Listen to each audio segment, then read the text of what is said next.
Assalamualaikum warahmatullahi wabarakatuh. Tugas CGP Aksi Nyata Modul 3.2, Pemimpin dalam Pengelolaan Sumber Daya oleh Ekwan Nurwiji Atmoko, CGP Angkatan 7 dari Kabupaten Kediri, dengan pengajar praktek Ibu Ida Yuliastuti dengan fasilitator Bapak Teguh Supriyadi. Tujuan aksi nyata. CGP dapat mengidentifikasi secara kolaboratif bersama warga sekolah lainnya tentang aset, kekuatan, sumber daya yang dimiliki sekolah.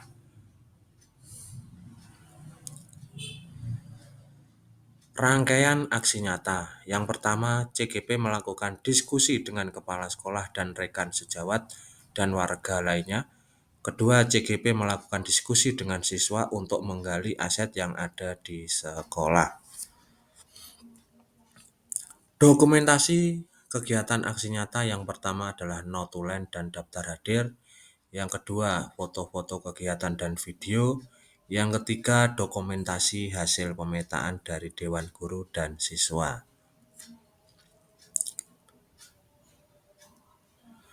Notulen, ini adalah dokumentasi notulen.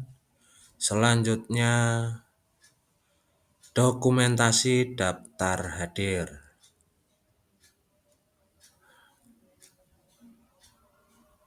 Selanjutnya ini adalah dokumentasi hasil pemetaan aset oleh siswa. Dengan cara siswa saya suruh untuk melakukan identifikasi aset yang ditulis dalam selembar kertas. Kesimpulan hasil diskusi aset SDN Pelabuhan 2 yang pertama adalah modal manusia, kepala sekolah, guru-guru, murid, wali murid, dan warga sekitar. Modal fisik, gedung sekolah, musola, lapangan bola voli, parkir, perpustakaan, dan kantor. Selanjutnya kesimpulan dari hasil diskusi yaitu adalah modal lingkungan, suasana sekolah rindang, dekat sumber air atau objek wisata, dekat dengan persawahan, dekat dengan jalan raya, dekat dengan pabrik atau produksi UKM. Selanjutnya modal agama dan budaya, lingkungan sekolah ada seni jaranan, adanya budaya gotong royong, adanya tradisi selamatan, adanya tokoh agama, dan adanya TPQ dekat dengan sekolahan. Selanjutnya modal sosial yaitu adalah sikap suka menolong, sikap saling menghormati, adanya bantuan dari berbagai pihak. Modal politik, kebijakan kepala sekolah, kebijakan pemerintah desa, wali kelas yang berorientasi kepada siswa, dan juga ada tokoh politik. Modal finansial, adanya dana BOS, adanya bantuan wali murid, CSR dari pengusaha setempat, dan hasil kebun, serta iuran sukarela. Ini adalah proses diskusi pengambilan pemetaan aset. Di sini saya selaku calon guru muda. Di sini saya mendapatkan tugas yaitu kita memetakan aset-aset yang ada di SD kita yaitu SD Monoton 2 ini. Kira-kira aset apa saja yang bisa kita munculkan atau kita data berdasarkan kondisi dan situasi di SD kita ini. Nah, sebelum nanti ke aset-aset itu, nanti akan saya jelaskan dulu sebentar tujuh aset itu nanti apa saja. Sekolah itu merupakan suatu ekosistem pendidikan. Jadi sekolah itu merupakan untuk interaksi antara lingkungan biotik dan abiotik. Jadi untuk lingkungan yang biotik itu ada kepala sekolah, guru, murid, tendik, terus juga wali murid. Terus yang abiotik itu berupa sarana dan prasarana, lingkungan, agama, serta budaya. Jadi nanti kita menggali aset-aset yang ada di lingkungan sekolah kita.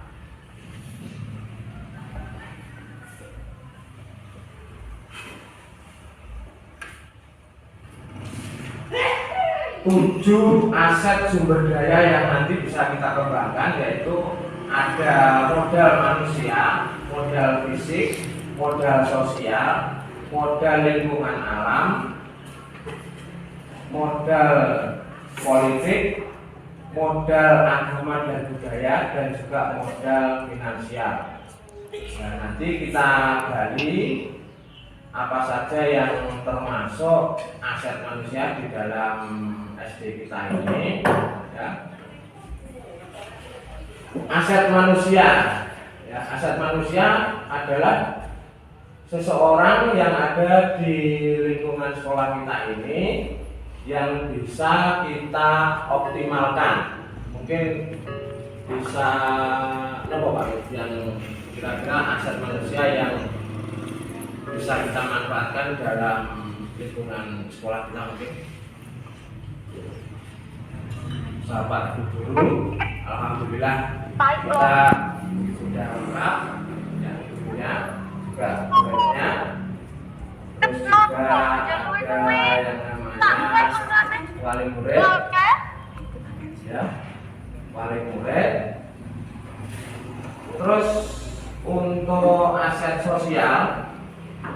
sosial ini adalah aset yang berupa, yaitu adalah sikap apa yang unggul di lingkungan SDN Wonorejo 2. Jadi lingkungan atau sikap yang ada yang unggul di lingkungan SDN Wonorejo 2 ini kira-kira apa nanti. Ini dalam contohnya itu adalah sikap suka bekerja sama, ada sikap gotong royong, ada sikap yaitu adalah mungkin di desa itu ada yang namanya sikap soyo, ya, soyo itu juga termasuk sikap gotong royong. Jadi itu merupakan aset unggulan di SD kita ini, yaitu adalah murid-murid kita sudah melihat yaitu suka bergotong royong, suka bekerja sama, terus di dalam kelas juga kalau ada teman yang sakit biasanya langsung urunan Pak Nih, untuk itu sudah ada rasa, ya, ada rasa sosial, bergotong royong mengumpulkan sumbangan, ya. Jadi nanti kita catat, kalau lupa ya, nanti untuk aset manusia panjenengan nanti tulis, ya, aset manusia yang ada di SDN Wonorejo 2 ini tadi yaitu adalah kepala sekolah, murid, siswa, wali murid, terus juga di sini dekat dengan pemerintah desa, ya, pemerintah desa. Terus untuk aset sosial, lupa nanti di notulen panjenengan dari hasil ini tadi yaitu adalah sikap suka bekerja sama yang ditunjukkan di dalam kelas, yaitu sudah terbiasanya rebu piket, terus terbiasanya yaitu sikap sosial menjenguk teman. Itu merupakan aset unggulan kita yang nanti bisa kita kembangkan.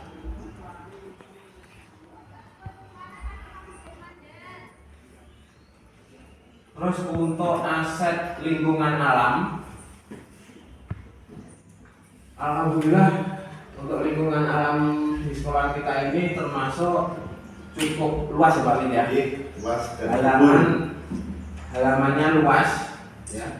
Jadi kita lihat halamannya luas, pekarangan juga luas, terus juga dekat dengan apa itu Pak Lin yang di sana tadi? Ada tempat wisata, ya. Tempat wisata sumber bulu itu bisa kita jadikan yaitu adalah tempat pembelajaran nanti pada saat pembelajaran IPA atau juga nanti PJOK, nanti pada saat itu kita bisa jalan-jalan ke sana sambil melihat untuk pembelajaran IPA itu bisa kita manfaatkan untuk mengetahui jenis-jenis komunitas ekosistem ya.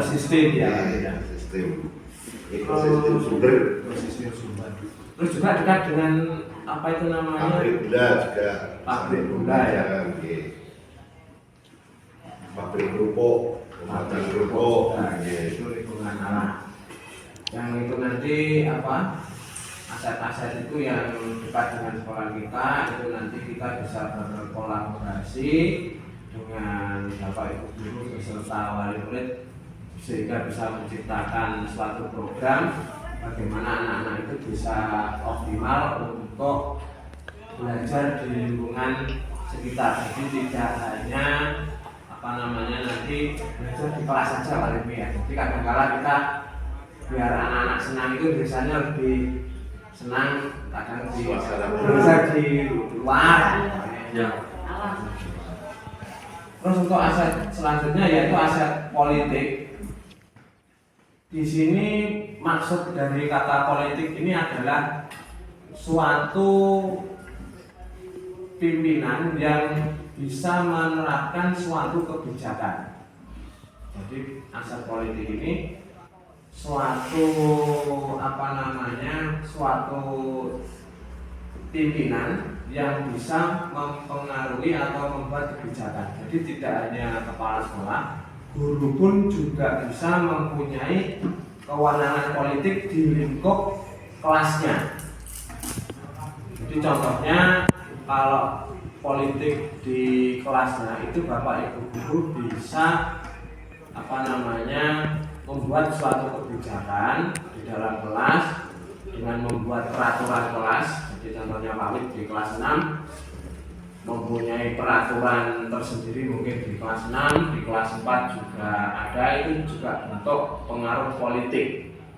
Jadi mungkin Pak Wid di kelas 6 itu mempunyai apa namanya aturan walaupun tidak menyimpang dengan peraturan sekolah, tapi Pak Wid mempunyai istilahnya kekuatan politik di kelasnya tersendiri. Nah, mungkin Pak Baujan agama juga bisa, apalagi di kelas 3 menerapkan setiap hari Rabu kebijakan di kelas 3 urunan 1000 membawa makanan. Nah, itu merupakan kebijakan aset politik. Untuk aset politik ini aset yang bisa kita gali yaitu ada nanti asetnya yaitu ada kepala sekolah, guru, terus juga mungkin di lingkungan Wonorejo ini mungkin ada yang anggota DPR Pak. Itu dulu ada, sekarang sudah Anggota DPR. Jadi bukan partai politiknya ya, jadi anggota DPR. pernah Pak Kancil di Suprapto itu Oh Pak Kancil dulu ya, Pak Kancil baru ini anggota DPR. Pak Didi Buan.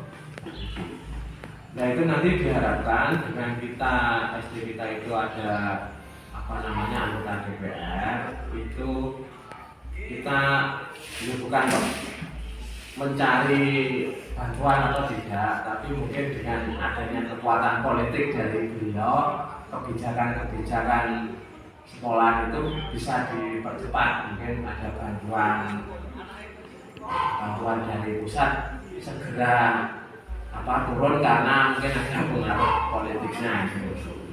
Jadi itu yang depan nanti untuk kekuatan politik, aset politik itu nanti ada kepala sekolah, guru, juga dari anggota DPR dan juga nanti pemerintah desa.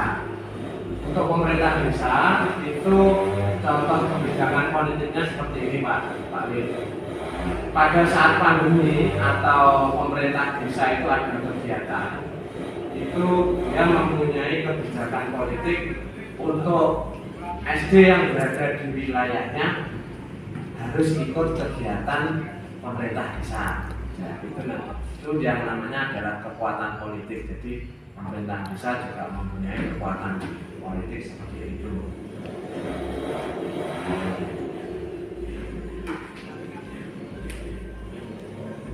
Terus selanjutnya yaitu adalah aset fisik. Aset fisik kita alhamdulillah sarananya cukup lengkap Pak ya. Perpus ada, musola ada ya Pak, ya musola ada, terus ruang kantor guru juga ada, wifi juga ada, UKS alhamdulillah juga ada, halaman untuk upacara dan olahraga juga ada. Nanti berupa ya, jadi untuk aset yang bisa berupa fisik di SD kita yaitu ada halaman yang luas, gedung perpus, wifi, tempat parkir ada Pak ya? Ada. Rumah dinas nggak ada. Terus selanjutnya yaitu adalah aset agama dan budaya. Mungkin di sini ada budaya-budaya yang jalanan, mungkin bisa kita Ladean itu setiap suro. ya. Terus juga mungkin keselamatan Pak. Lalu kan ada bersih-bersih. Tradisi selamatan ya. Bersih-bersih. Sekali di sekolahan buka tahun untuk tahun. Jadi setiap ajaran baru Tidak ajaran selamatan ya. Urutan, percepat. Ya. Yang berupa untuk aset agama dan budaya, alhamdulillah. Di sini mungkin ada TPI Pak Mosen yang bekas sekolah. Ada TPI sama istrinya Pak juga. Terus juga mungkin tokoh agama kiai yang ada di sini. Ada Ini Pak Zainal.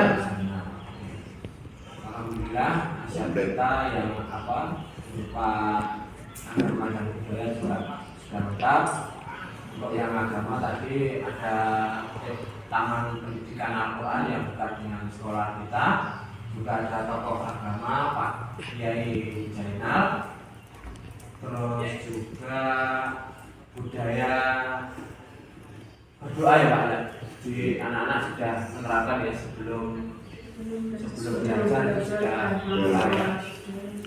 Terus juga budaya, tadi ada budaya selamatan, budaya bersih desa, terus juga ledean atau jalanan tadi, Tiap surau. Terus untuk yang terakhir yaitu aset finansial. Ini aset yang berhubungan dengan finansial atau keuangan yang ada di sekolah kita, yaitu adalah yang aset yang berupa anggaran dari mana kita mendapatkan anggaran untuk mengelola sekolah kita. Yang pertama, yang paling utama mungkin dari dana bos ya Pak ya. Dana bos. Terus Infak anak setiap hari Jumat. infak. Terus juga mungkin pernah ada bantuan dari Terus dari kebun. hasil dari kebun, Penjualan pelem, jualan kolom, surkoyo, kewangan pete, pisang. Terus mungkin juga Pak untuk alumni yang sudah lulus mungkin sudah sukses terus datang ke sini belum pernah ya? Belum. Mungkin ada alumni dari SD Wonorejo 2 yang setelah Pak dewasa itu sukses terus alhamdulillah mungkin datang ke sini untuk Oh iya. Iya dari alumni ya. alumni Karena ikut memberi Jumat berkah. Satu sekolahan dia. alumni ya. Alumni. Ya. Jadi alumni.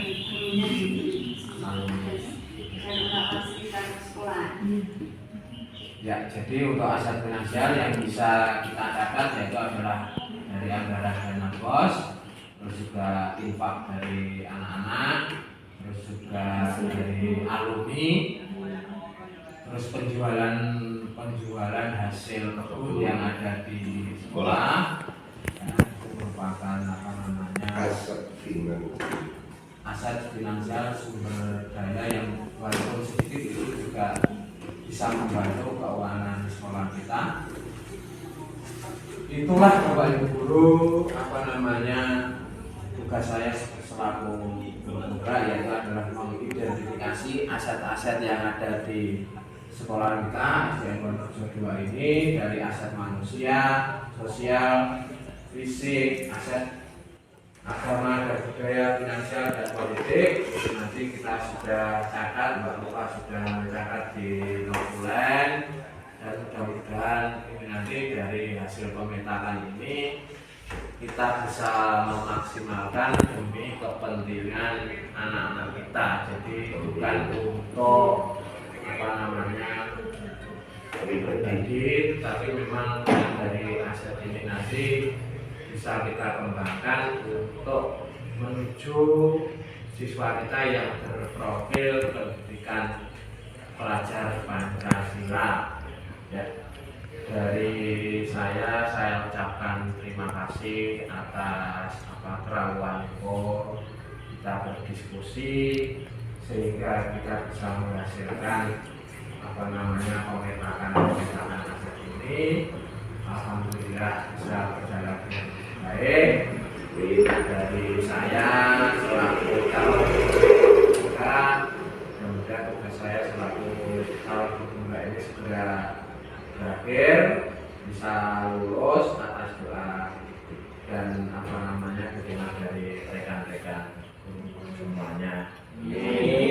Saya ucapkan terima kasih. Wassalamualaikum warahmatullahi wabarakatuh. Waalaikumsalam warahmatullahi wabarakatuh.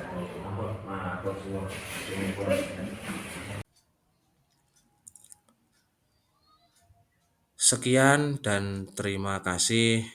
Salam guru hebat Indonesia, tergerak, bergerak, dan menggerakkan.